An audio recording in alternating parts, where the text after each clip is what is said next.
സഹാബിയായ സുഫിയാൻ റളിയല്ലാഹു തആല അൻഹു ഒരു ദിവസം കടന്നു വന്ന് ചോദിക്കുകയാണ്. സുഫിയാൻ ഇബ്നു അബ്ദുല്ല റളിയല്ലാഹു തആല അൻഹു കടന്നു വന്ന് ചോദിക്കുകയാണ്. ഇമാം മുസ്ലിം റഹ്മത്തുള്ളാഹി അലൈഹി തന്റെ സഹീഹ് മുസ്ലിമിൽ രേഖപ്പെടുത്തിയ ഹദീസ.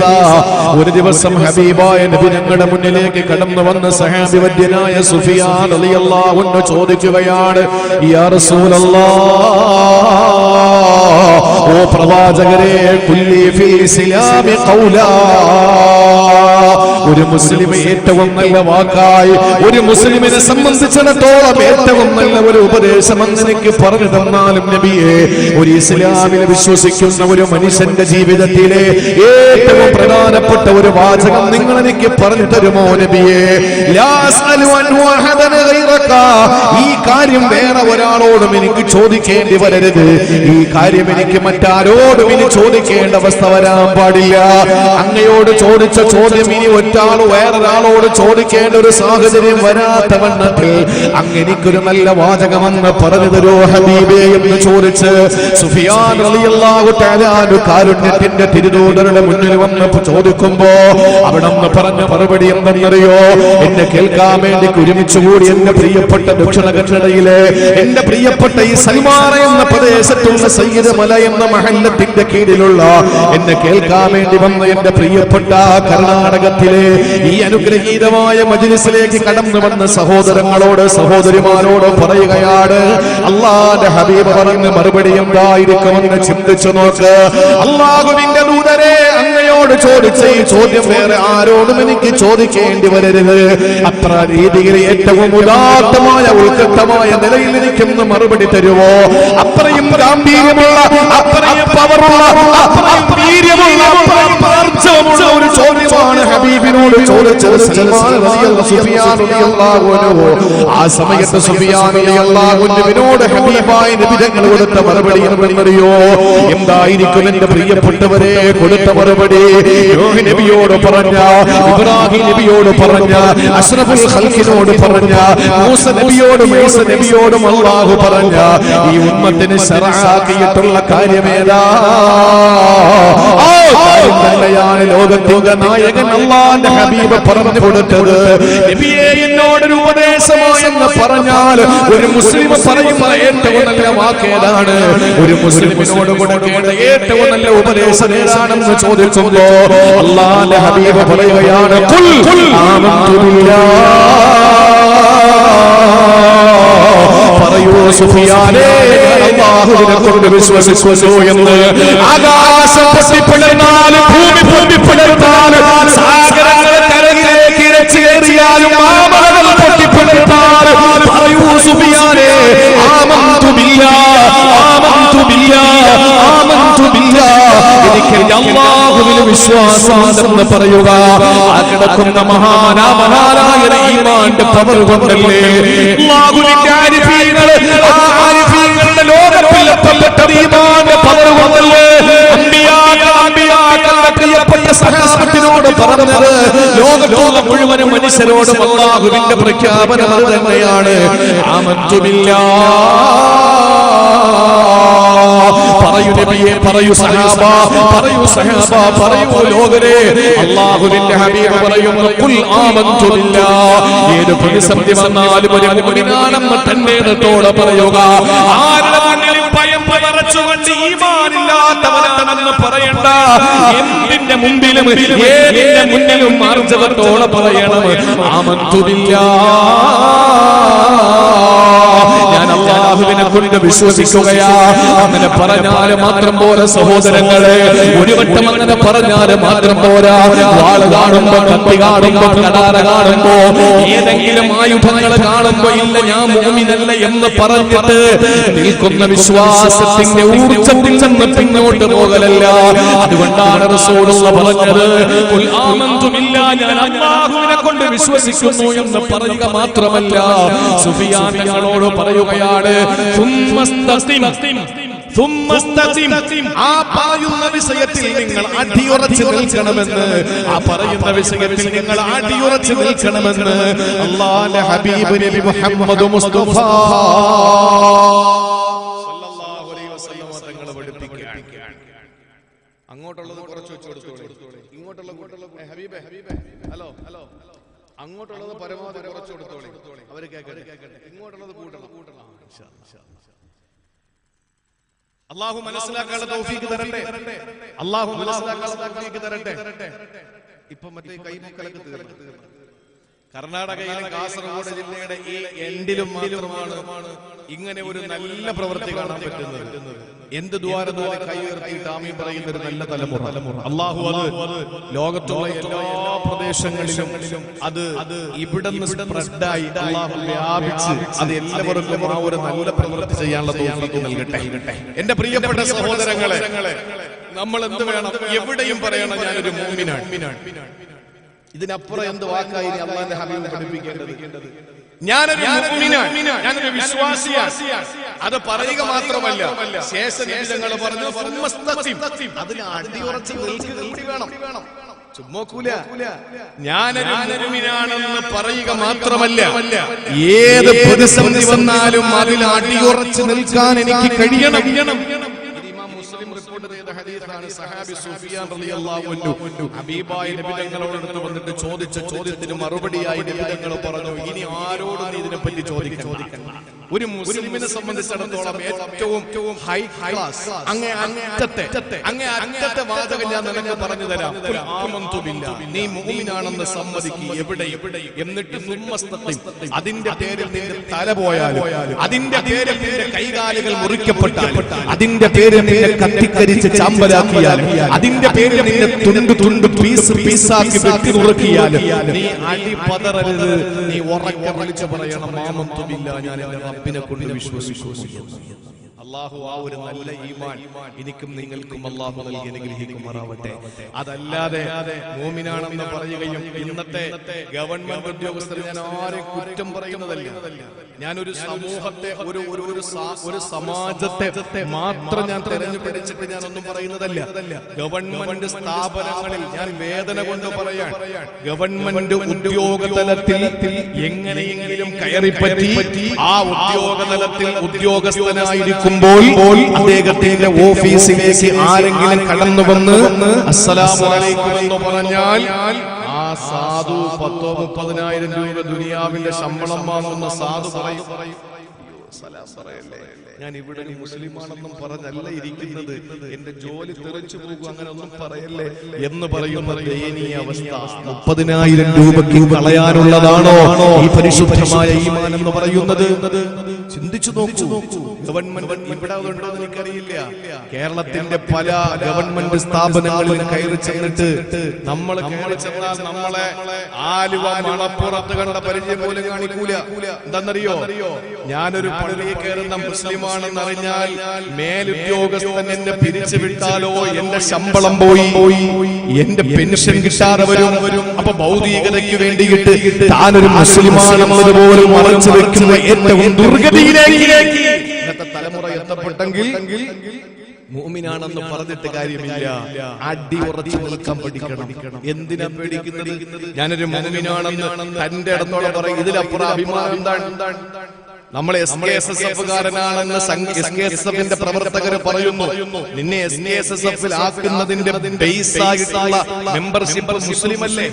നീ ഒരു SIS-കാരനാണെന്ന് പറയുന്നു, നീ ഒരു സമസ്തക്കാരനാണെന്ന് പറയുന്നു, അല്ലെങ്കിൽ നീ മറ്റേതെങ്കിലും ഇസ്ലാമിക പ്രസ്ഥാനങ്ങളിൽ മെമ്പർഷിപ്പ് എടുത്തവനാണെന്ന് പറയുന്നു. ആ പറയുമ്പോൾ നിനക്ക് വലിയ അഭിമാനമാണ്. പക്ഷെ ആ അഭിമാനത്തിന് കാരണമാകും ആ പ്രസ്ഥാനത്തിൽ നിനക്ക് മെമ്പർഷിപ്പ് കിട്ടാനുള്ള പ്രധാനപ്പെട്ട ബേസ് ആയിട്ടുള്ള കാരണം എന്താണ്? മുസ്ലിമായതുകൊണ്ടാണ്. അപ്പൊ ഞാനൊരു മുസ്ലിമാണെന്ന് പറയുന്നതിന് എന്ത് അഭിമാനം ഉണ്ടായിരിക്കും? ഞാനൊരു മുസ്ലിമാണ്, ഉറച്ച ഒരു മുഅ്മിനാണെന്ന് പറയാൻ അല്ലാഹു അതിന് തൗഫീഖ് നൽകി അനുഗ്രഹിക്കുമാറാവട്ടെ.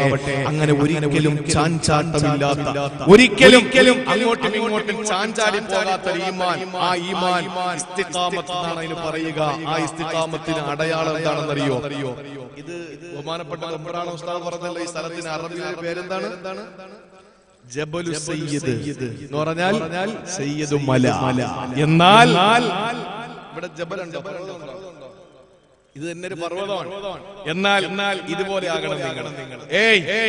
ഇതുപോലെയാകണം നിങ്ങൾ. നിങ്ങളായ പോരാ, ഈ നാട് പോലെയാകണം. എങ്ങനെ? അലാമത്തുൽ ഇസ്തിഖാമത്തി വൽ ജിബാൽ. ഇസ്തിഖാമത്തുള്ള ഒരു വിശ്വാസിയുടെ അടയാളം പർവ്വതം പോലെയാണെന്നാണ്, മല പോലെയാണെന്നാണ്, ജബല് പോലെയാണ്. എന്താണ് ജബലിന്റെ പ്രത്യേകത എന്തെന്നറിയോ? ലാ യുദീബുൽ ഹർറു വലാ യുജമ്മിദുൽ ബർദു വലാ തുഹർരിഖുഹു റീഹു വലാ യുദ്ഹിബുഹു സൈലു. ഈ നാല് പ്രത്യേകത മലക്കിന്റെ പർവ്വതത്തിന്റെ ജബലിനുണ്ട്. എന്താണെന്നറിയോ നാല് പ്രത്യേകത? ഒന്നാമത്തേത് ഒരിക്കലും എത്ര കഠിനമായ ചൂട് വന്നാലും മലകൾ പർവ്വതം ആ ജബൽ ഒരിക്കലും ഉരുകി പോകൂല. എത്ര വെയിലടിച്ചാലും എത്ര കഠിനമായ ചൂട് വന്നാലും എവിടെയെങ്കിലും മല ഉരുകി പോയതായിട്ട് നിങ്ങൾ കേട്ടിട്ടുണ്ടോ? ഇല്ല. രണ്ടാമത്തെ പ്രത്യേകത എത്ര കഠിനമായ ശൈത്യം വന്നാലും എത്ര തണുപ്പ് വന്നാലും ഐസ് കട്ട പോലെ ഉറച്ചു പോകൂല ഒരു പർവ്വതവും. ഒരു പർവ്വതവും അങ്ങനെ ഉറച്ചത് ഒരു ഐസ് കട്ട പോലെയാകൂല. എത്ര തണുപ്പ് വന്നാലും പർവ്വതത്തിന് കുലുക്കമില്ല, എത്ര ചൂട് വന്നാലും പർവ്വതത്തിന് കുലുക്കമില്ല. മൂന്നാമത്തെ പ്രത്യേകത എന്താണ്? ലാ തുഹർരിഖുഹു റീഹു. എത്ര കൊടുങ്കാറ്റടിച്ചാലും പർവ്വതത്തിൽ നിന്ന് ഒരു പാറ പോലും ഇളകി തെറിച്ചു പോകൂല. എത്ര കൊടുങ്കാറ്റ് വരട്ടെ പർവ്വതം അങ്ങനെ തന്നെ, മല അങ്ങനെ തന്നെ, ജബൽ അങ്ങനെ തന്നെയാണ്. നാലാമത്തേതോ ഒരിക്കലും മലവെള്ളപ്പാച്ചിലിൽ പർവ്വതങ്ങൾ മലകൾ ഒലിച്ചൊലിച്ചില്ല. എത്ര വലിയ പേമാരി, എത്ര വലിയ പ്രളയം, എത്ര വലിയ വെള്ളം കുത്തി ഒലിച്ചു വന്നാലും ഒരിക്കൽ പോലും പർവ്വതത്തെ എടുത്തുകൊണ്ട് പോകൂല. ഇത് നാലും ഒരു പർവ്വതത്തിന്റെ പ്രത്യേകതയെങ്കിൽ, ഒരു ജബലിന്റെ പ്രത്യേകതയെങ്കിലും, മലയുടെ പ്രത്യേകതയെങ്കിൽ, സഹോദരങ്ങളെ, മഹാന്മാരായ സൂഫിയാക്കളായ ആരിഫീങ്ങളായ ഔലിയാക്കളായ പണ്ഡിത മഹത്തുക്കൾ പറയുകയാണ്, അലാമത്തുൽ ഇസ്തിഖാമത്തി കൽ ജിബാൽ. ഇതുപോലെയാകണം ഒരു വിശ്വാസി ഇസ്തിഖാമത്തുണ്ടെങ്കിൽ, ഒരു വിശ്വാസി ഇസ്തിഖാമത്തുണ്ടെങ്കിൽ ഇങ്ങനെയാകണം. എത്ര ചൂട് വന്നാലും എത്ര തണുപ്പ് വന്നാലും, ഏത് കൊടുങ്കാറ്റടിച്ചാലും ഏത് മലവെള്ളപ്പാച്ചിലും ചലിക്കാത്ത ഹൃദയത്തിന്റെ ഈമാനുള്ളവരുടെ പേരെന്താ? ഇസ്തിഖാമത്തുള്ളവനാണ്. ആ ഇസ്തിഖാമത്തുള്ള ആളുകളെ പറ്റിയാണ് ബദർ മൗലൂദിൽ നമ്മൾ പറയുന്നത്. ഹുമുർ റിജാലു ബലാ ഹുമുൽ ജിബാലു ബലാ കദഹി ഫീ ഹിമ്മത്തിൻ ബൽ സാദത്തുൻ കുബറാ ഹുമുർ റിജാലു ബലാ ഹുമുൽ ജിബാലു ബലാ കദഹി ഫീ ഹിമ്മത്തിൻ ബൽ സാദത്തുൻ കുബറാ. ആരാണ് ബദരീകളെന്നറിയോ? ആരാണ് ബദരീകളെന്നറിയോ? അവരാണുങ്ങളാണ്, ആണുങ്ങളാ. അവർ തന്റെ ഇടമുള്ള പുരുഷന്മാരാണ്, പൗരുഷത്തിന്റെ പ്രതീകങ്ങളാണ്. പർവ്വതങ്ങളാ. ആരെ പറ്റിയാ സഹോദരങ്ങളെ പറഞ്ഞത്? ഇസ്തിഖാമത്തുള്ള ഒരു സംഘം ആളുകളെ പറ്റിയിട്ട് നമ്മളാക്കി മാറ്റിയ, നമസ്കരിക്കാൻ നിൽക്കുമ്പോൾ തലയിൽ തൊപ്പി വെക്കാൻ, ദാടി വളർത്താൻ, കണ്ണങ്കാലിന് മുകളിൽ മുണ്ടെടുക്കാൻ, എന്റെ പെങ്ങളെ പർദ്ദയിടാൻ, ഹിജാബ് ധരിക്കാൻ, അല്ലാഹുവിന്റെ പള്ളിയിൽ നിന്ന് ബാങ്ക് മുഴക്കാൻ നമുക്ക് സ്വാതന്ത്ര്യം കിട്ടുന്നവരാരാ? അവര് ബദരീങ്ങളല്ലേ? അന്ന് ബദറിൽ അവര് പരാജയപ്പെട്ടു പോയിരുന്നെങ്കിൽ ഇന്ന് പള്ളിയിലെ ബാങ്ക് വിളിക്കാൻ കഴിയോ? പള്ളിയിലെ ബാങ്ക് വിളി എന്ന് പറയുന്നത് ഒരു സമുദായത്തിനെതിരെയുള്ള ശക്തമായ പ്രതിഷേധത്തിന്റെ ഏതെങ്കിലും ഒരു രോഷാഗ്നിയുടെ പേരല്ലല്ലോ ബാങ്ക്. പരിശുദ്ധമായ പള്ളിയിൽ വിളിക്കുന്ന ബാങ്ക് എന്താണ്? കുഫാറുകൾക്കെതിരെയുള്ള വാളെടുക്കാനുള്ള ആഹ്വാനമാണോ? ഈ ദക്ഷിണ കന്നഡയിലെ ജില്ലയിലാണെന്ന് തോന്നുന്നു ഒരു പെണ്ണ് പ്രസംഗിച്ചതായിട്ട് അറിയാൻ കഴിഞ്ഞു. പള്ളിയിലെ ബാങ്ക് വിളി അത് കുഫാറുകൾക്കെതിരെയുള്ള പോരാട്ടത്തിന്റെ ആഹ്വാനമാണെന്ന് അല്ല. എന്താണ് ബാങ്ക് എന്ന് പഠിക്കുക. ആ ബാങ്ക് പഠിച്ചിട്ടാണ്, ആ ബാങ്ക് കേട്ടിട്ടാണ് പ്രിയപ്പെട്ടവരെ മാസാമാസം ലക്ഷക്കണക്കിന് ഡോളറുകളെ സംഭാവന വാങ്ങിയിരുന്ന ശമ്പളം പറ്റിയിരുന്ന ക്യാച്ചീവൻ എന്ന് പറയുന്ന യൂറോപ്പിന്റെ പോപ്പ് സംഗീതത്തിന്റെ കുലപതിയായ സംഗീതത്തിന്റെ കുലപതിയായ ക്യാച്ചീവനുണ്ടല്ലോ. മൊറോക്കയിലെ പള്ളിമിനാരത്തിൽ നിന്ന് കേട്ട ഈ ബാങ്കിന്റെ പരിശുദ്ധമായ നാദം, ഈ പരിശുദ്ധമായ നാമം കേട്ടുകൊണ്ടാണ് അദ്ദേഹത്തിന്റെ ക്യാച്ചീവൻ എന്ന പേര് മാറ്റിയിട്ട് അദ്ദേഹത്തിന്റെ സംഗീതത്തോട് വിട പറഞ്ഞുകൊണ്ട് അല്ലാഹുവിന്റെ പരിശുദ്ധമായ ദീനനുസരിച്ച് ജീവിക്കാൻ തീരുമാനമെടുത്ത പ്രതിജ്ഞയെടുത്ത് അല്ലാഹുവിന്റെ ഹബീബിനെ കൊണ്ട് വിശ്വസിച്ചുകൊണ്ട് യൂസുഫുൽ ഇസ്ലാം എന്ന പേര് സ്വീകരിച്ചുകൊണ്ട് ഇന്നും എന്റെ പ്രിയപ്പെട്ട ചെറുപ്പക്കാരാ നിങ്ങൾ ഗൂഗിളിൽ പരിശോധിച്ചു നോക്ക്, യൂസുഫുൽ ഇസ്ലാം എന്ന അടിച്ചു നോക്ക്, മനോഹരമായ ഖുർആൻ പാരായണം ചെയ്യുന്നത് കേൾക്കാം. ഒരു കാലഘട്ടത്തിലെ യൂറോപ്പിലെ പോപ്പ് സംഗീതത്തിന്റെ കുലപതിയായിരുന്നു.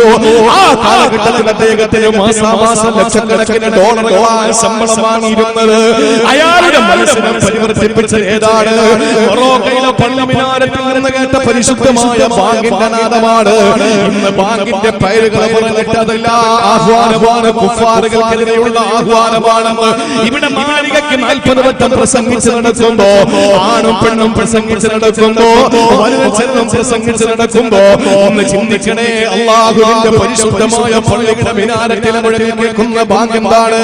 സമാധാനത്തിന്റെ സന്ദേശമാണ്, സമാധാനത്തിന്റെ സന്ദേശമാണ്. പ്രിയപ്പെട്ട സഹോദരങ്ങളെ, ഒരിക്കലും കലാപത്തിന്റെ ആഹ്വാനമല്ല. അല്ലാഹു അക്ബർ, അല്ലാഹു അക്ബർ. വലിയവനാണ് പടച്ചവൻ, വലിയവനാണ് അവന്, വലിയവനാണ്, ഏറ്റവും വലിയവനാണ്. അതിനപ്പുറത്ത് വലിപ്പമുള്ള ആരും തന്നെയില്ല. അവന് വലിയവനാണ് എന്ന് പറഞ്ഞുകൊണ്ട് പരിശുദ്ധമായ തൗഹീദിന്റെ സന്ദേശം മുഴങ്ങി കേൾക്കുമ്പോ ആ പള്ളിയിൽ കേൾക്കുന്ന ബാങ്കുണ്ടല്ലോ, അത് നമുക്ക് മനോഹരമായി വിളിക്കാൻ കാരണക്കാര് ബദരീങ്ങളാണ്. അതുകൊണ്ട് തന്നെ അവര് 313 പേരായിരുന്നപ്പോ ആയിരങ്ങളോട് പോരാട്ടത്തിന്റെ രണവീതിയിൽ ഇറങ്ങുമ്പോ അവര് പട്ടിണിയിലാണ്, പരിവട്ടത്തിലാണ്, ഭക്ഷണം കഴിച്ചിട്ടില്ല, വെള്ളം കുടിച്ചിട്ടില്ല, അവർക്ക് ധരിക്കാൻ വസ്ത്രമില്ല, പിടിക്കാൻ വാളുകളില്ല, തടുക്കാൻ പരിചകളില്ല, യാത്ര ചെയ്യാൻ ഒട്ടകമില്ല. 313 പേര് ആയിരങ്ങളോട് പോരാടിയിട്ട് വിജയത്തിന്റെ വെന്നിക്കൊടി വിഹായസിൽ പാറി പറപ്പിച്ചുകൊണ്ട് കടന്നു വന്നപ്പോ അവരെ പറ്റിയിട്ട് നമ്മൾ പറയുന്നത് എന്താണ്? അവരാണ് പർവ്വത സമാനമായ ആളുകള്, അവര് പർവ്വതത്തിന് തുല്യമാണെന്ന് വിളിച്ചു പറയുന്നത് എന്തുകൊണ്ടാ? അവർ ഇസ്തിഖാമത്തുള്ളവരാണ്, അവർ അടിയുറച്ചു നിന്നവരാണ്. അവര് വാള് കണ്ടപ്പോ പതറിപ്പോയവരല്ല, അവര് പരിച കണ്ടപ്പോ തളർന്നു പോയവരല്ല. അവരുടെ 3 ഇരട്ടി വരുന്ന ആളുകളെ കണ്ടപ്പോ രണാങ്കണത്തിൽ നിന്ന് പിന്തിരിഞ്ഞോടിയ ചരിത്രമല്ല ബദരീങ്ങൾക്കുള്ളത്. അതുകൊണ്ട് ഇസ്തിഖാമത്ത്, അല്ലാഹു ഏകനാണ് എന്ന വിശ്വാസമുണ്ടല്ലോ, ആ വിശ്വാസത്തിന്റെ മനോഹരമായ മന്ത്രോച്ചാരണത്തിൽ നിന്ന് 1 സെന്റിമീറ്റർ പോലെ, 1 ഇഞ്ചല്ല, 1 സെന്റിമീറ്റർ പോലെ പിന്നോട്ട് സഞ്ചരിക്കാൻ അവർക്ക് കഴിയില്ല. അതുകൊണ്ട് തന്നെയാണ് അവര് പർവ്വത സമാനമായെന്ന് നമ്മൾ പറയുന്നത്. അതുകൊണ്ട് മുസ്ലിം ചെറുപ്പക്കാരാ, എന്റെയും നിങ്ങളുടെയും ഹൃദയത്തിനകത്ത് ഈമാനുണ്ട്, ശരി തന്നെയാണ്. ഇല്ലെങ്കിൽ പാതിരാത്രിയോടടുക്കുന്ന ഈ സമയത്ത് ഇവിടെ നമ്മൾ ഇങ്ങനെ ഒരുമിച്ച് കൂടില്ലല്ലോ. അതുകൊണ്ട് ഞാൻ പറയുകയാണ്, ഈ ഈമാൻ ഇസ്തിഖാമത്തിലൂടെ നമുക്ക് തെളിയിക്കേണ്ടതുണ്ട്, അടിയുറച്ചു നിൽക്കേണ്ടതുണ്ട്. അതുകൊണ്ട് ഈ പേര് പോലെ, സയ്യിദ് മല എന്ന പേര് പോലെ, ഈ പർവ്വതം എന്ന പേര് പോലെ എന്റെയും നിങ്ങളുടെയും ഹൃദയം പർവ്വതം പോലെ ആവുക. അത് ഇസ്തിഖാമത്തിന്റെ വിഷയത്തിലാണ്. അല്ലാഹു അതിന് തൗഫീഖ് നൽകി അനുഗ്രഹിക്കുമാറാവട്ടെ. അല്ലാഹു അതിന് തൗഫീഖ് നൽകി അനുഗ്രഹിക്കുമാറാവട്ടെ. അടിയുറച്ചു നിൽക്ക് സഹോദരങ്ങളെ. നാളെ ഒരു സമൂഹം നമ്മളെ പറ്റി നല്ലത് പറയും, അല്ലേ? എത്ര മഹാന്മാരാണ്. ഈ മഹാൻ അല്ലാഹുവിന്റെ ആരിഫീങ്ങളിൽപ്പെട്ട ഒരു വലിയ മഹാൻ, ഒരു സയ്യിദ്. ആ സയ്യിദിന്റെ പേരിൽ അദ്ദേഹത്തിന്റെ മകൻ വരുന്നത്, ബഹുമാനപ്പെട്ട സയ്യിദ് വന്നത് നമുക്കറിയാം. വാപ്പയുടെ ഖബറിനരികെയാണ് മകൻ വന്നത്.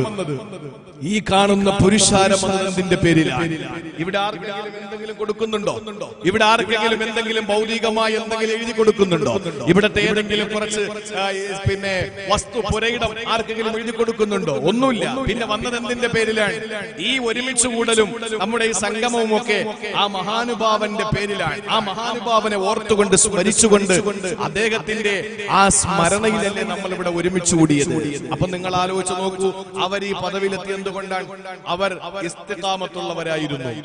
അവർ ഇസ്തിഖാമത്തുള്ളവരായിരുന്നു. നമ്മളും ഇസ്തിഖാമത്തോടു കൂടി, ഈമാൻ ഉണ്ടെന്ന് പറഞ്ഞിട്ട് കാര്യമില്ല, ഈമാൻ ഉണ്ടെന്ന് പറഞ്ഞിട്ട് കാര്യമില്ല. നമുക്ക് ഇസ്തിഖാമത്ത് ഉണ്ടാകണം. ആ ഇസ്തിഖാമത്ത് ഉണ്ടായാൽ ഇൻഷാ അല്ലാഹ് ഒരു തലമുറ അല്ല, വജ്അലി ലിസാന സുദ്ഖിൻ ഫിൽ ആഖിരീൻ, ലോകം അവസാനിക്കുന്നത് വരെ ഒരു സമൂഹം നമ്മളെ പറ്റി നല്ലത് പറയും. അല്ലാഹു തൗഫീഖ് നൽകട്ടെ. ദുആരെന്നോളി, എപ്പോഴും ദുആരക്കണം ആ വിഷയത്തിൽ. എന്തുകൊണ്ടെന്നറിയോ? നമ്മുടെ ഹബീബിന്റെ ദുആകളിൽ വളരെ പ്രസക്തമായ, പ്രശസ്തമായ, പ്രസിദ്ധമായ ഒരു ദുആയാണ് ഈ വിഷയത്തിൽ നബിതങ്ങൾ ചെയ്യുന്ന ദുആ. നബിതങ്ങൾക്ക് ദ്വാരക്കേണ്ട വല്ല ആവശ്യമുണ്ടോ? ഒന്ന് ചിന്തിച്ചു നോക്കിയേ. എന്തിനാണ് ഇവിടെ ഇമാമുന ഷാഫി റളിയല്ലാഹു തആല അൻഹുവിന്റെ കാര്യം ബഹുമാനപ്പെട്ട ബംബ്രാണ ഉസ്താദ് പറഞ്ഞല്ലോ. ഷാഫി ഇമാം പറഞ്ഞു, ഞാൻ സാലിഹല്ല, സ്വാലിഹീങ്ങളെ ഇഷ്ടപ്പെടുന്നു എന്ന് പറഞ്ഞല്ലോ. എന്തിനാ പറഞ്ഞത്? അദ്ദേഹം സ്വാലിഹല്ല എന്ന് പറഞ്ഞ് അദ്ദേഹം കള്ളം പറയോ? ഞാൻ സാലിഹല്ല എന്ന് പറയുമ്പോൾ അദ്ദേഹം സാലിഹല്ല എന്നത് സത്യമാണെങ്കിൽ അദ്ദേഹത്തിനെ പിന്നെ നമ്മൾ ബഹുമാനിക്കേണ്ട കാര്യമില്ലല്ലോ. ഇനി അദ്ദേഹം സാലിഹാണെങ്കിൽ അദ്ദേഹം ഒരു കളവ് പറഞ്ഞില്ലേ? പക്ഷെ എന്തിനാണ് അങ്ങനെയുള്ള സന്ദർഭങ്ങളിൽ അവർ പഠിപ്പിക്കാൻ ഒരു സാലിഹല്ലാത്തൊരു മനുഷ്യൻ സാലിഹീങ്ങളെ സ്നേഹിച്ചാൽ അവനും സാലിഹാകും എന്ന് നമ്മളെ പഠിപ്പിക്കാൻ വേണ്ടിയിട്ട് പറഞ്ഞതാണത്. ഒരിക്കലും കളവായിരുന്നില്ല. ഒരിക്കലും അദ്ദേഹം സാലിഹല്ലാത്തത് കൊണ്ടല്ല പറഞ്ഞത്, മറിച്ച് നമുക്ക് വേണ്ടിയിട്ട് പറഞ്ഞതാ. സാലിഹീങ്ങളല്ലാത്ത നമ്മള് സാലിഹീങ്ങളെ സ്നേഹിച്ചാൽ നമുക്ക് ആ പദവി കിട്ടുമെന്ന് പറഞ്ഞത്. അള്ളാഹു നൽകട്ടെ, അള്ളാഹു നൽകട്ടെ. അതുകൊണ്ട് ദുആയിലൂടെ നമ്മൾ എപ്പോഴും പറയണം, ഹബീബായ നബിതങ്ങൾക്ക് ദുആ ചെയ്യേണ്ട കാര്യമുണ്ടോ? അല്ലാഹുവിന്റെ ഹബീബ് ദുആ പോലും പടക്കപ്പെടുന്നതിന് കാരണക്കാരനാണ്. ദുആ പോലും പടക്കപ്പെടുന്നതിന് കാരണക്കാരനാണ്. സ്വർഗം പോലും പടക്കപ്പെടുന്നതിന് കാരണക്കാരനാണ്. ആകാശഭൂമികൾ പടക്കപ്പെടുന്നതിന് കാരണക്കാരനായ ലോകത്തിന്റെ നായകൻ നബി മുഹമ്മദ് മുസ്തഫ സല്ലല്ലാഹു അലൈഹി വസല്ലമ തങ്ങൾ ദുആ ചെയ്യുന്നതെന്താണ്? എല്ലാ സഹീഹായ ഹദീസിന്റെ ഗ്രന്ഥങ്ങളിലും ദുആ കാണാം. അല്ലാഹുമ്മ യാ മുഖല്ലിബൽ ഖുലൂബ് സബ്ബിത് ഖൽബി അലാ ദീനിക. അല്ലാഹുവേ, ഹൃദയത്തെ മാറ്റിമറിക്കുന്ന തമ്പുരാനെ, ഹൃദയത്തെ മാറ്റിമറിക്കുന്ന തമ്പുരാനെ, യാ മുഖല്ലിബൽ ഖുലൂബ്, ഹൃദയത്തെ മാറ്റിമറിക്കുന്ന അല്ലാഹ്. സഹോദരങ്ങളെ, വല്ലാത്ത അർത്ഥമുള്ള ദുആയാ. ഇന്ന് ഞാൻ പ്രസംഗിക്കുന്നു, നാളെ എന്റെ അവസ്ഥ എന്തെന്ന് എനിക്ക് പറയാൻ കഴിയില്ല. ഇന്ന് പ്രസംഗം വെച്ച സംഘാടകരുടെ നാളത്തെ അവസ്ഥ എന്തെന്ന് അവർക്ക് പറയാൻ കഴിയില്ല. എന്നെ കേൾക്കാൻ വേണ്ടി ആവേശത്തോടെ ഒരുമിച്ച് കൂടിയ എന്റെ ആണുങ്ങളെ, നിങ്ങളുടെ നാളത്തെ അവസ്ഥ എന്തെന്ന് പറയാൻ കഴിയില്ല. എന്നെ കേൾക്കാൻ വേണ്ടി പുറകിൽ ഒരുമിച്ച് കൂടിയ ഇടതുഭാഗത്ത് തടിച്ചുകൂടിയ സ്ത്രീ സമൂഹത്തോട് പറയുകയാ, നാളെ നിങ്ങളുടെ അവസ്ഥ എന്താണെന്ന് നമുക്ക് പറയാൻ കഴിയില്ല. ഞാൻ ഈമാനുള്ളവനായി തന്നെ തുടരുമോ എന്ന് എനിക്ക് പറയാൻ കഴിയില്ല. അതുകൊണ്ടാണ് അല്ലാഹുവിന്റെ റസൂൽ ദുആ പഠിപ്പിച്ചത്. അല്ലാഹുമ്മ യാ മുഖല്ലിബൽ ഖുലൂബ്, പടച്ചവരെ ഹൃദയത്തെ മാറ്റിമറിക്കുന്ന അല്ലാഹ്. മുഖല്ലിബ് എന്ന് പറഞ്ഞാൽ മാറ്റിമറിക്കുന്ന തമ്പുരാൻ. ഖൽബ് എന്ന് പറഞ്ഞാൽ മാറ്റത്തിന് വിധേയമാക്കപ്പെടുന്നത്. ഒരുപക്ഷേ ഖൽബ് എന്ന് പറഞ്ഞാൽ മാറ്റത്തിന് അങ്ങോട്ടും ഇങ്ങോട്ടും അറിയാനും മാറാനും സാധ്യതയുള്ളത് കൊണ്ടാണ് ആ അവയവത്തിന് അങ്ങനെ തന്നെ പേര് വന്നത്. ഒരു നിമിഷം എനിക്ക് നിങ്ങളോട് സ്നേഹം കാണും, അടുത്ത നിമിഷം നിങ്ങളോട് എനിക്ക് പകയായിരിക്കും. ഒരു നിമിഷം നിങ്ങളോട് എനിക്ക് താല്പര്യമായിരിക്കും, അടുത്ത നിമിഷം എനിക്ക് നിങ്ങളോട് വെറുപ്പായിരിക്കും. ഇത് മനുഷ്യന്റെ ഹൃദയത്തിന്റെ പ്രത്യേകതയാ. ഒന്നും രീതിയിൽ അടുത്ത രീതിയിലും മാറി മറിഞ്ഞുകൊണ്ടിരിക്കുന്നത് കൊണ്ടാണ് ഹൃദയത്തിന് പേര് വന്നത് ഖൽബെന്ന്. ആ ഖൽബിനെ പറ്റി അല്ലാഹുവിന്റെ ഹബീബ് പറഞ്ഞത്, യാ മുഖല്ലിബൽ ഖുലൂബ്, അല്ലാഹുവേ ഹൃദയത്തെ മാറ്റിമറിക്കുന്ന അല്ലാഹ്, ഹൃദയത്തെ മാറ്റിമറിക്കുന്ന അല്ലാഹ്. സബ്ബിത് ഖൽബി അലാ ദീനിക, നിന്റെ ദീനിൽ എന്റെ ഹൃദയത്തെ അടിയുറച്ച് നിർത്തണേ തമ്പുരാനെ.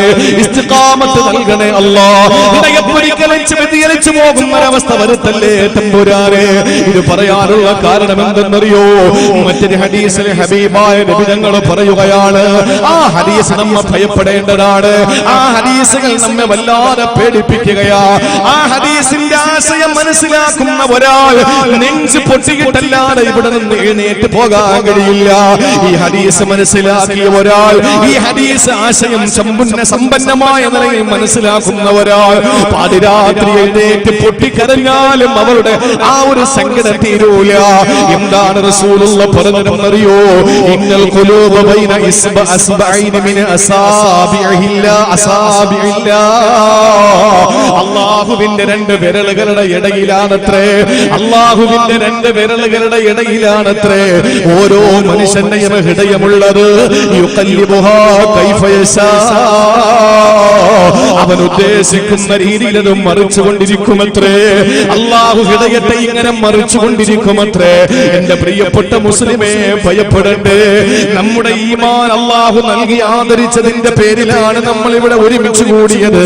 കണ്ടിട്ടില്ലേ, ആദ്യമൊക്കെ വലിയ ഇബാദത്തിലായി കഴിയുന്ന ആളുകൾ പിന്നീട് കള്ളിനും കഞ്ചാവിനും അടിമയായി പോകുന്നത് കണ്ടിട്ടില്ലേ? പെണ്ണിനും മദിരാശിക്കും മണിമണിമയായി പോകുന്നത് കണ്ടിട്ടില്ലേ? എന്തിന്റെ പേരിലാണ്? അവിടെ ഹൃദയത്തെ അല്ലാഹു മാറ്റിമറിച്ചതിന്റെ പേരിലാ. ഹൃദയം എപ്പോഴാണ് അല്ലാഹു മാറ്റിമറിക്കുന്നതെന്ന് പറയാൻ കഴിയില്ല. മുസ്ലിമേ, ഈമാനോടെ മരിക്കാ കൊതിച്ചുകൊണ്ടിരിക്കുമ്പോ കാഫിറായിട്ട് നാളെ ചത്തുപോകേണ്ട അവസ്ഥ വന്നു പോയാൽ എന്റെയും നിങ്ങളുടെയും പരലോകത്തിന്റെ കാര്യം കഷ്ടമല്ലേ? കഷ്ടമല്ലേ? അങ്ങനെ പരലോക കഷ്ടമാകുന്നിടത്തിന്റെ അവിടുത്തെ ജീവിതം നഷ്ടമല്ലേ? ചിന്തിച്ചു നോക്ക് മുസ്ലിമേ, ഏതവസരത്തിലും നമ്മുടെ ഈമാൻ അല്ലാഹു തആല മറിച്ച് കുഫ്രിയത്തിലേക്ക് ആക്കാതിരിക്കാൻ ആത്മാർത്ഥമായി ദുആരക്കുക. അങ്ങനെ ആകാതിരിക്കാനുള്ള ഒരു പ്രവർത്തനത്തിന്റെ പേരാണ് ഇസ്തിഖാമത്ത്. അതാണ് ഏത് സമയത്തും എന്റെയും നിങ്ങളുടെയും ഹബീബ് ദുആ ചെയ്തത്. അല്ലാഹുമ്മ യാ മുഖല്ലിബൽ ഖുലൂബ്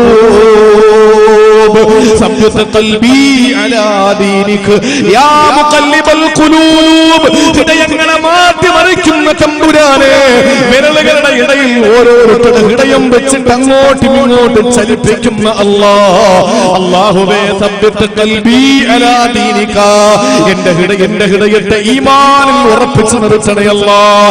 ഇസ്തിഖാമത്ത് തരണേ അല്ലാഹ്. ഇതേത് സമയത്തും നമ്മൾ എഴുതി വെച്ച് പഠിക്കണേ സഹോദരങ്ങളെ. ഇവിടെ കോടികൾ ഉണ്ടായിട്ട് കാര്യമില്ല, ലക്ഷങ്ങൾ ഉണ്ടായിട്ട് കാര്യമില്ല, ഇവിടെ അധികാരം കിട്ടിയിട്ട് കാര്യമില്ല, ഇവിടെ ഏതെങ്കിലും പദവി കിട്ടിയിട്ട് കാര്യമില്ല. ഈമാൻ തെറ്റിപ്പോയാ നാളെ കത്തിയാടുന്ന നരകത്തിന്റെ കുണ്ടിലേക്ക് വലിച്ചെറിയപ്പെടും മുസ്ലിമേ. അതുകൊണ്ട് ഇവിടത്തെ ജീവിതം നമുക്കൊരു ജീവിതമല്ല. ഈമാൻ നിലനിർത്തിക്കൊണ്ടുപോകാൻ ഇസ്തിഖാമത്തോടെ ജീവിക്കുന്നതിന് വേണ്ടി പ്രവർത്തിക്കുക, അതിനുവേണ്ടി പ്രാർത്ഥിക്കുന്നവരാവുക. ഇതെന്റെയും നിങ്ങളുടെയും ഹബീബ് നമുക്ക് മാതൃക കാണിച്ചു തന്നതാ. ഒരവസരത്തിൽ ഹബീബ് തന്നെ പറഞ്ഞതെന്താണ്? അതാനി ലൈലത്ത റബ്ബി, പടച്ചവൻ ഇന്നലെ രാത്രി എന്റെ അടുക്കൽ വന്നു. ഇന്നലെ രാത്രി എന്റെ അടുക്കൽ എന്റെ അള്ള വന്നു. ഇതാരാ പറയുന്നത്? കാരുണ്യത്തിന്റെ നിറകുടമായ ഹബീബേ നബി മുഹമ്മദ് മുസ്തഫ.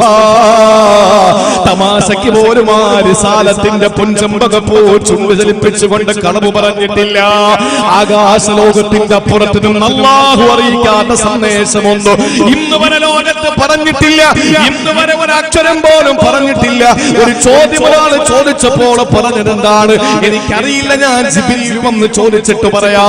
ജിബ്രീൽ അലൈഹിസ്സലാത്തു വസ്സലാം വരട്ടെ, എന്നിട്ട് ചോദിച്ചിട്ട് പറയാമെന്ന് പറഞ്ഞ കാരുണ്യത്തിന്റെ പ്രതീകമേ, ഏഴാകാശങ്ങൾക്ക് മുകളിൽ നിന്ന് പടച്ച തമ്പുരാന്റെ അറിയിപ്പ് ലഭിക്കാൻ ഒരക്ഷരം പോലും പറയാത്ത നബി മുഹമ്മദ് മുസ്തഫ അവിടുന്ന് പറയുകയാണ്, താനില്ലയിലത്ത റബ്ബി, ഇന്നലെ രാത്രി എന്റെ റബ്ബന്റെ അടുക്കൽ വന്നു. എന്തൊരഴകായ എന്റെ പടച്ചവനെ കാണാ, എന്തൊരു സൗന്ദര്യമായ എന്റെ റബ്ബിനെ കാണാ, എന്തൊരു സൗരഭ്യമായ എന്റെ പടച്ചവനെ കാണാ. എന്നിട്ട് എന്നോട് പറഞ്ഞു, യാ മുഹമ്മദ്, എന്റെ പ്രവാചകരെ, എന്റെ ഹബീബേ, എന്റെ മുഹമ്മദേ, സ്തുതിക്കപ്പെട്ട എന്റെ ദാസാ, ഇദാ സ്വല്ലൈത, നമസ്കാരം പൂർത്തിയാക്കിയാൽ ഓരോ നമസ്കാരം കഴിയുമ്പോൾ ഫഖുൽ, അങ്ങ് ദുആരക്കണേ നബിയേ. എന്താ ദുആരക്കേണ്ടത്? അല്ലാഹുമ്മ ഇന്നി അസ്അലുക ഫിഅലൽ ഖൈറാ വതർകൽ മുൻകറ വഹുബ്ബൽ മസാകീൻ വഅൻ തഗ്ഫിറ ലീ വതർഹമനി വതതൂബ അലയ്യ വഇദാ അറദ്ത ബിഇബാദിക ഫിത്നതൻ ഫഖബ്ലിനി ഇലൈക ഗൈറ മഫ്തൂൻ. ഈ നീണ്ട പ്രാർത്ഥന അല്ലാഹുവിന്റെ റസൂലിനെ പഠിപ്പിച്ചു കൊടുത്തത് അല്ലാഹുവാ. അതിരാപ്പിടെ നിശബ്ദതയിൽ തന്റെ ഉറക്കത്തിലേക്ക് കടന്നുവന്ന് ഏറ്റവും മനോഹരമായ കോലത്തിൽ കടന്നുവന്ന് അല്ല തന്നെ പഠിപ്പിച്ചു കൊടുത്തു, നബിയെ, നമസ്കാരം കഴിഞ്ഞ് പൊടിയും തട്ടികെട്ടി എഴുന്നേറ്റോടലല്ല.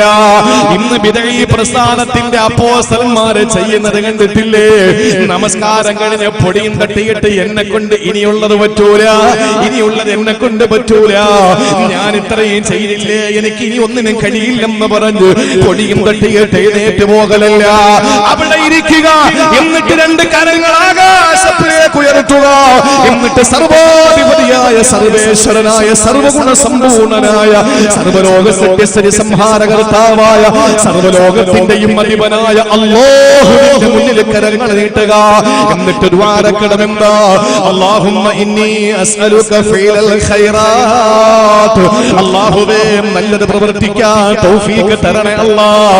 ഏത് നല്ല പ്രവൃത്തിയും ചെയ്യാൻ എനിക്ക് തൗഫീഖ് താ അല്ലാഹ്. വതർകൽ മുൻകറാ, ഏത് നീചമായ കാര്യത്തെയും ഒഴിവാക്കാനും എനിക്ക് തൗഫീഖ് താ അല്ലാഹ്. വഹബ്ബൽ മസാകീൻ, പ്രമാണിമാരോടുള്ള സ്നേഹമല്ല, കാശുകാരന്റെ കീശയിലെ കാശ് കണ്ടിട്ടുള്ള സ്നേഹമല്ല, പ്രായം പണമുള്ളവരെ പത്രാസുള്ളവനെ സമൂഹത്തിൽ ഏറ്റവും കോടീശ്വരന്മാരെ മാത്രം നോക്കി സ്നേഹിക്കാനല്ല. സ്നേഹിക്കാൻ നബി തങ്ങൾ പറഞ്ഞത് കോടീശ്വരന്മാരെയല്ല, കോടിപതികളെയല്ല, ലക്ഷപ്രഭുക്കളെയല്ല. അല്ലാഹുവിന്റെ ഹബീബിനോട് അല്ലാഹ് സ്നേഹിക്കാൻ പറഞ്ഞത് ആരെയാണ്? വഹബ്ബൽ മസാകീൻ, നാട്ടിലെ പാവപ്പെട്ടവരുണ്ടല്ലോ, മിസ്കീന്മാരുണ്ടല്ലോ, ഒരു നേരത്തെ ഭക്ഷണം കഴിക്കാൻ വകയില്ലാത്ത കഷ്ടപ്പാടിന്റെ വേദനയുടെ പ്രയാസത്തിന്റെ നൊമ്പരത്തിന്റെ രാപ്പകലുകൾ തള്ളി നീക്കുന്ന പട്ടിണി പേക്കോലങ്ങളുണ്ടല്ലോ, കയറി കിടക്കാടമില്ലാത്തവരുണ്ടല്ലോ, ഒരു തുണ്ട് ഭൂമിയില്ലാത്തവരുണ്ടല്ലോ, ഒരു തുണിക്ക് മറുതുണിയില്ലാത്തവരുണ്ടല്ലോ, മരുന്ന് വാങ്ങാനുള്ള സാമ്പത്തിക ശേഷിയില്ലാത്തവരുണ്ടല്ലോ. അവരെയാണ് സ്നേഹിക്കേണ്ടത്. അവരോടുള്ള സ്നേഹം എനിക്ക് തരണേ അല്ലാഹ്. ചോദിക്കു നബിയേ. പിന്നെ അല്ലാഹു പഠിപ്പിച്ചത് തഗ്ഫിറലി, എന്റെ പാപങ്ങൾ പൊറുക്കണേ അല്ലാഹ്. വതർഹമനി, എനിക്ക് കരുണ ചൊരിയണേ അല്ലാഹ്. വതതൂബ അലയ്യ, എന്റെ തൗബ നീ സ്വീകരിക്കണേ അല്ലാഹ്. ഇത്രയും പറഞ്ഞിട്ട് നബി തങ്ങളോട് അല്ലാഹു പഠിപ്പിച്ച ദുആ, നമ്മുടെ വിഷയത്തിന്റെ കാതലായ ഭാഗം അവിടെയാണ്. അല്ലാഹുവിന്റെ ഹബീബിനോട് അല്ലാഹു പഠിപ്പിച്ചു കൊടുക്കുകയാ. നബിയെ, അങ്ങ് ചോദിക്കണമെന്ത്? വഇദാ അറദ്ത ബിഇബാദിക ഫിത്നതൻ ഫഖ്ബിൽനി ഇലൈക ഗൈറ മഫ്തൂൻ. എന്താ ദ്വാരക്കാൻ പറഞ്ഞത്? ഈ അവസാനം പറഞ്ഞ വാചകം അർത്ഥശങ്കക്കിടയില്ലാതെ അടിവരയിട്ടുകൊണ്ട് എന്റെ പ്രിയപ്പെട്ടവർ ചിന്തിക്കണേ. എന്താണ്? അല്ലാഹുവിന്റെ ഹബീബിനോട് അല്ലാഹ് തന്നെ പറഞ്ഞു ചോദിക്കണേ. ഇദാ അറദ്ത ബിഇബാദിക ഫിത്ന, നിന്റെ അടിമകളിൽ നീ ഒരു നാശമിറക്കിയാൽ അല്ലാഹുവേ, ആ നാശം എനിക്ക് എത്തുന്നതിന് മുമ്പ് ഫഖ്ബിൽനി ഇലൈക ഗൈറ മഫ്തൂൻ, ഫിത്നയിലാക്കാതെ നീ ഞങ്ങൾ അങ്ങ് മരിപ്പിക്കണേ അല്ലാഹ്. ഒരു നാശം നീ നിന്റെ അടിമകൾക്ക് ഇറക്കാൻ തീരുമാനിച്ചാൽ എന്നെ ആ നാശത്തിൽ നീ പെടുത്തല്ലേ തമ്പുരാനെ.